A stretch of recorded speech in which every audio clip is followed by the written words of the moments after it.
उधार मातृत्व कहले जड़े महिला जे अन्य गोटे छुआ होउनथिबा एवं छुआ पाई अभिलाषी थिबा दंपतिक पाइका निज गर्भरे गोटे भ्रूणर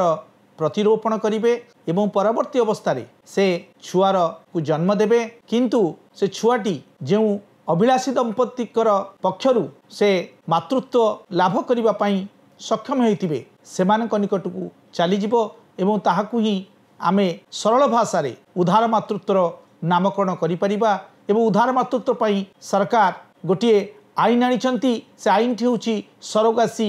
रेगुलेशंस 2021 एवं सेथिपाई मध्य गोटे एक्ट सरोगासी एक्ट रहिछि एवं केंद्र सरकार मध्य एथिपाई एक असिस्टेड रिप्रोडक्टिव टेक्नोलॉजी एक्ट आनिछंती। राज्य सरकार पूर्वर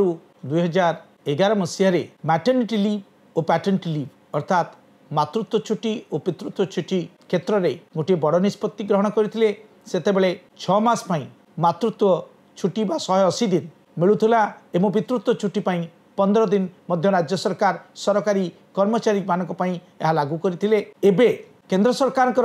कार्मिक और प्रशिक्षण विभाग गत अगस्ट मासरे उधार मातृत्व क्षेत्र में यही प्रोविजन टी लागू करिसेंती जार फलस्वरूप कि वर्तमान जो सरकारी कर्मचारी जहाँकर 2टी संतान जीवित नथिबे से ही केवल चाहिए उधार मातृत्व नहीं पारिबे अर्थात से तांको निज गर्भरे भ्रूणर प्रतिरोपण करी अभिलाषी दंपति मानक पईका निजे मातृत्व लाभ करिवे से भली सरकारी कर्मचारी मानक पई 180 दिन महिला मानक पई छुट्टी जहाँ मातृत्व छुट्टी एवं पितृत्व छुट्टी को मध्य सरकार लागू करिसेंती। निश्चित भाव में सरोगासी पाई जो आईन होईची से आईन को आउ टिके आगु को बढ़िबा पे सरकार जो निष्पत्ति ताकू भिन्न भिन्न महल रे निश्चित भाव में स्वागत कर जिबार आवश्यकता रही।